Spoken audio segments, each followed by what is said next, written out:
இன்றைக்கு நாம் தியானிக்க இருக்கிற வசனம் சங்கீதம் 1 அதிகாரம் 2வது வசனம்.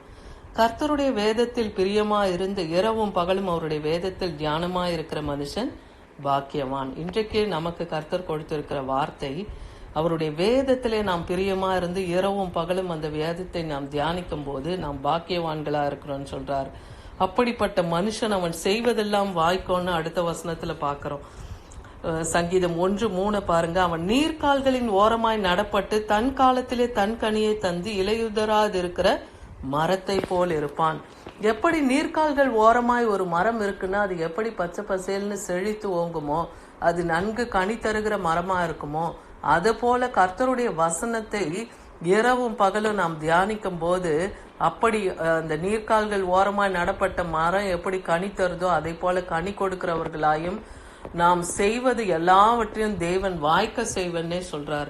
அப்போ இரவும் பகலும் கர்த்தருடைய வேத வசனத்துல நாம் தியானமா இருக்க கற்றுக்கொள்ளணும். யோசுவா 1 அதிகாரம் 8வது வசனத்துல பாக்கிறோம். இந்த நியாயப்பிரமாண புஸ்தகம் உன் வாயை விட்டு பிரியாது இருப்பதாக, இதில் எழுதியிருக்கிறவைகளின் படியெல்லாம் நீ செய்ய கவனமா இருக்கும்படி இரவும் பகலும் அதை தியானித்து கொண்டிருப்பாயாக. அப்பொழுது உன் வழியை வாய்க்க பண்ணுவாய், அப்பொழுது புத்திமானாய் நடந்து கொள்ளுவாய். இங்க யோசுவாவுக்கு கர்த்தருடைய வார்த்தை கடந்து வருது. அது வரைக்கும் இஸ்ரவேல் ஜனங்களை மோசே கானான் தேசத்துக்கு நேரா அழைத்து வருகிறத பாக்குறோம். அவர் மரிக்க போகிறார். அவர் மரிக்கிறதுக்கு முன்பாக யோசுவாவை தன் 2 கரங்களால அவர் ஆசிர்வதிக்கிறார். அவர் எப்படி வழிநடத்தப்பட்டாரோ அதே போல கர்த்தருடைய கரம் யோசுவாவோட இருக்கும்னு சொல்லி அவரை ஆசிர்வதிக்கிறத பாக்குறோம். அப்போ அதுக்கப்புறம் மோசே மரித்த பின்பு யோசுவா திகைத்து போகிறார். இவ்வளவு லட்சம் மக்களை கானானுக்குள்ளாக கடந்து போக செய்யணும். அங்க 31 ராஜாக்களும் 7 விதமான ஜாதிகளையும் அவங்க முறியடிக்கணும். அப்போ கர்த்தருடைய கரம் அவர் மேல இருக்கிறதுனால அங்க அவர் சொல்றாரு, இந்த நியாயப்பிரமாண புஸ்தகம் உன் வாயை விட்டு பிரியாதிருப்பதாக. மோசேவுடைய நியாயப்பிரமாண புஸ்தகத்தை கை கொள்ள சொல்றார். அதுல எழுதியிருக்கிறபடியெல்லாம் நீ கவனமாய் நடந்து அதை இரவும் பகலும் தியானித்து கொண்டு இருந்தா உன் வழி வாய்க்கும்னு சொல்றாரு. நீ புத்திமானாய் நடந்து கொள்ளுவாய்ன்னு சொல்றாரு. அப்போ வேத வசனத்தை நாம் காத்து நடக்கும் போது கர்த்தர் நமக்கு வழியை வாய்க்க பண்ணுவார், நம்மை புத்திமானாய் நடந்து கொள்ளவும் செய்வென்றார். சங்கீதம் 119:92 பாக்கிறோம். உமது வேதம் என் மனமகிழ்ச்சியா இராதிருந்தால் என் துக்கத்திலே அழிந்திருப்பேன். ஏன்னா கர்த்தருடைய வசனம் நமக்கு ஆறுதலை தருகிறது, தேறுதலை தருகிறது இல்லையா? நம்மை ஆற்றி தேற்றி அவருடைய வார்த்தைகள் பலப்படுத்துது. அதனால அவருடைய வேதம் நமக்கு மனமகிழ்ச்சியா இருக்குது. நம்ம துக்கத்துல கூட நம்மை அழிந்து போகாதபடி அவருடைய வார்த்தை நம்மை உயிர்ப்பிக்கிறதா இருக்குதுன்னு பாக்குறோம். சங்கீதம் 119:11 சொல்லுது, நான் உனக்கு விரோதமாய் பாவம் செய்யாதபடிக்கு உமது வாக்கை என் இருதயத்திலே வைத்து வைத்தேன். நீங்க தாவீது சொல்றாரு. அப்ப நாம பாவம் செய்யாதபடி இருக்கணும்னா நாம் கர்த்தருடைய வசனத்தை தியானிக்கும் போது அது நமக்கு பாதையை காட்டும் இல்லையா? நாம் போகிற வழி சரியா தவறா என்பதை கர்த்தருடைய வசனம் நமக்கு போதித்து வழிநடத்தும். அதனால தேவனுக்கு விரோதமான பாவத்தை செய்யாதபடிக்கு அவருடைய வசனம் நம்மை காக்கோன்னு பாக்கிறோம். சங்கீதம் 119:99-100 வசனத்தை பார்க்கும்போது, உம்முடைய சாட்சிகள் என் தியானமா இருக்கிறபடியால் எனக்கு போதித்தவர்கள் எல்லோரிலும் அறிவுள்ளவனா இருக்கிறேன். நீங்க தாவீது சொல்றாரு. அவருடைய வசனம், அவருடைய சாட்சிகள், கர்த்தருடைய சாட்சி எல்லாம் நமக்கு எப்படி இருக்கு, அதை நாம தியானிக்கும் போது அது நம்மை அறிவுள்ளவர்களாய் மாற்றுது. ஏன்னா நமக்கு முற்பிதாக்களா இருந்த ஆபிரகாம், ஈசாக்கு, யாக்கோபு எல்லாம் தேவன் எப்படி வழிநடத்தினார், ஒவ்வொருவரோடும் தேவனுடைய கரம் எப்படி இருந்து வழிநடத்துது, கர்த்தருடைய கட்டளை கற்பனைகளை எல்லாம் அவர் போதித்ததை அவங்க கை கொண்டு நடக்கும் போது தேவன் அவர்களுக்கு வாக்குரைத்த வாக்கு பண்ணின உடன்படிக்கை அவர் காத்து கொண்டார்னு பாக்குறோம். அதே போல சங்கீதம் 119:100 சொல்றார், உங்களுடைய கட்டளைகளை நான் கை கொண்டு இருக்கிறபடியால் முதியோர்களை பார்க்கிலும் ஞானம் உள்ளவனாய் இருக்கிறேன். தேவனுடைய கற்பனை கட்டளைகளை நாம் கை கொண்டு நடக்கும் போது முதியவர்களை பார்க்கலாம் ஞானம் உள்ளவர்களாய் தேவன் நம்மை வைக்க முடியும். அப்ப கர்த்தருடைய வசனம் எப்படி நமக்கு ஞானத்தின் ஊற்றா இருக்குன்னு பாருங்க.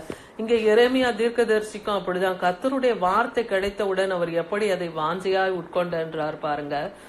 எரேமியா 15:16 உம்முடைய வார்த்தைகள் கிடைத்த உடனே அவைகளை உட்கொண்டேன், உம்முடைய வார்த்தைகள் எனக்கு சந்தோஷமும் என் இருதயத்துக்கு மகிழ்ச்சியுமா இருந்தது. சேனைகளின் தேவனாகிய கர்த்தர் உம்முடைய நாமம் எனக்கு தரிக்கப்பட்டிருக்கிறது. கர்த்தருடைய வார்த்தை கிடைத்த உடனே அதை வாஞ்சையாய் உட்கொள்ளணும். நம்ம வேத வசனத்தை தியானிக்கும் போது, இப்ப நம்ம என்ன பிரச்சனையில நாம இருக்கிறோமோ, நாம வேதத்தை வாசிக்கும் போது கர்த்தர் அந்த வார்த்தையின் மூலமா நம்மோடு இடைப்படுவார். அந்த வார்த்தையை நாம உட்கொள்ளும் பொழுது, அதன்படி நாம் நடக்கும் போது கர்த்தர் நம்ம அந்த பிரச்சனைகளுக்கான வழி, அதை விட்டு நீங்கும் வழியை நமக்கு அவர் போதிக்க வல்லமை உள்ளவரா இருக்கிறார். அதுதான் எரேமியா அவருடைய வார்த்தை கிடைத்த உடனே அதை வாஞ்சியாய் உட்கொண்டேன்னு சொல்றார்.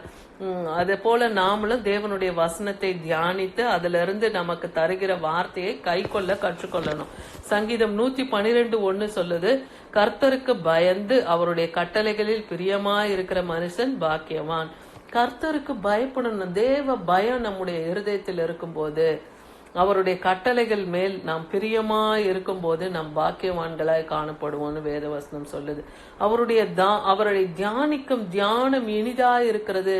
நான் கர்த்தருக்குள் மகிழ்வேன் இங்க தாவீது சொல்றார் சங்கீதம் 104:34. அப்போ தேவனுடைய வசனத்தை நாம் தியானிக்கும் போது அது நமக்கு எப்படி இருக்கணும்? இனிதா இருக்கும். அதை நாம் விசுவாசிக்கணும். அதை படிக்க படிக்க படிக்க நமக்கு இன்னும் ஆசையா அவருடைய வார்த்தையை தியானிக்க, அதை கற்றுக்கொள்ள நாம வாஞ்சியா இருக்கணும். அதுதான் நமக்கு மகிழ்ச்சியை தரும். சங்கீதம் 119:1 அதான் சொல்லுது, கர்த்தருடைய வேதத்தின்படி நடக்கிற மனுஷர்கள் உத்தம மார்க்கத்தார்கள்னு சொல்றாரு. அப்படி வேத வசனத்தின்படி நடந்தா அவங்க உத்தம மார்க்கத்தார். அப்போ அவர்களுடைய வழி எப்படி இருக்கும்? உண்மையும் உத்தமமாய் அவங்க நடக்கிறவர்களாய் காணப்படுவாங்க. யோபு அவர் சொல்லுகிறத பாருங்க, 23:12 கர்த்தருடைய வார்த்தை அவர் கற்பனை அவர் எப்படி வைத்துக் கொள்றாராம். அவர் உதடுகளின் கற்பனைகளை விட்டு நான் பின்வாங்குவதில்லை, அவருடைய வாயின் வார்த்தைகளை எனக்கு வேண்டிய ஆகாரத்தை பார்க்கலும் அதிகமாய் காத்து கொண்டேன்னு சொல்றார். கர்த்தருடைய கற்பனைகளை அவர் வாயை விட்டு விலகாதபடிக்க அவர் என்ன கற்பனையை போதித்திருக்கிறாரோ அதை அவர் பின்பற்றி இருக்கிறாரு.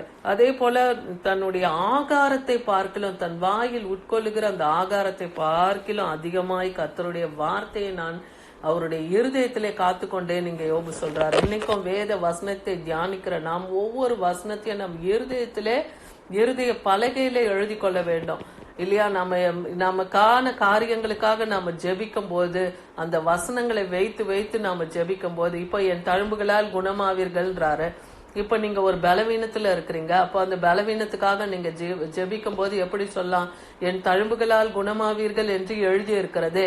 அந்த வார்த்தைய இயேசு கிறிஸ்து நாமத்துல நாம் விசுவாசித்து அறிக்கையிட்டு ஜெபிக்கும் போது அவர் தழும்புகளால் நம்மையும் குணமாக்குவார். அதான் அவருடைய வார்த்தை எல்லாம் உண்மையும் சத்தியமா இருக்கிறது. அதை விசுவாசித்து அறிக்கை எடுக்கிறவர்களா இருக்கணும். லூக்கா அதிகாரத்துல நம்ம பாக்கிறோம், லூக்கா 2:37 இங்க 84 வயதுள்ள ஒரு விதவையான அன்னாள் என்கிற ஒரு தாயை குறித்து பாக்குறோம். அவங்க தேவாலயத்தை விட்டு நீங்காமல் இரவும் பகலும் உபவாசித்து ஜபம் பண்ணி ஆராதனை செய்து கொண்டு இருந்தாலும் பாக்கிறோம். கர்த்தருடைய ரட்சிப்பை குறித்து அங்க ஆண்டவராகிய இயேசு கிறிஸ்து இன்னும் பிறக்கல. ஆனாலும் கர்த்தருடைய வார்த்தையை அவங்க காலமா அங்க இருந்து சொல்லி, தேவனுடைய வார்த்தைகளை சொல்லி அங்க ஜனங்களை கர்த்தருடைய ரட்சிப்புக்குள்ள அந்த தாயார் வழிநடத்தினாங்கன்னு பாக்குறோம். அதே போல லூக்கா 11:28 தேவனுடைய வார்த்தையை கேட்டு அதை காத்து கொள்ளுகிறவர்கள் அதிக பாக்கியவான்களா இருப்பார்கள். அப்போ ஏன்னா இங்க ஆண்டவராகிய இயேசு கிறிஸ்து அவருக்கு ஒரு லாசருன்ட்டு ஒரு நண்பர் இருந்தார் இல்லையா? லாசருடைய 2 சகோதரிகள் மார்த்தாள் மரியாள்னு. இதுல மார்த்தாள் எப்பொழுதும் வீட்டு காரியங்களை குறித்து கவலைப்பட்டு கொண்டு இருந்தாள். ஆனால் மரியாளோ தன்னை விட்டு எடுபடாத நல்ல பங்கை தெரிந்து கொண்டாள். எப்படின்னா தேவனுடைய பாதத்தில் அமர்ந்து அவருடைய வார்த்தையை கேட்பதற்கு அவ ஆர்வமா எப்பொழுதும் போய் அவர் பாதத்தடியில உட்கார்ந்து அவர் வார்த்தையை கேட்டுக்கொண்டு இருப்பார். அப்போ யார் நல்ல பங்கை தெரிந்து கொண்டது? அந்த மரியாள் தான் கர்த்தருடைய நல்ல பங்கை அவர் தெரிந்து கொண்டாள் இல்லையா? இன்னைக்கு நமக்கு கர்த்தர் அவருடைய வேத வசனமாகிய இந்த வேத புத்தகத்தை நமக்கு கொடுத்திருக்கிறார். இதை நாம் இந்த வேதத்திலே நாம் பிரியமா இருந்து இரவும் பகலும் இதை தியானிக்கும் போது கர்த்தர் நம் பாதைக்கு வெளிச்சம் இல்லையா? நம்ம நடக்கிற பாதைக்கு அவர் வெளிச்சமா இருப்பேன்னே சொல்றார். அவருடைய வசனம் நம்மை காத்து வழிநடத்தும், நம்மை போதித்து நமக்கு ஆலோசனை சொல்லும். ஆமேன்.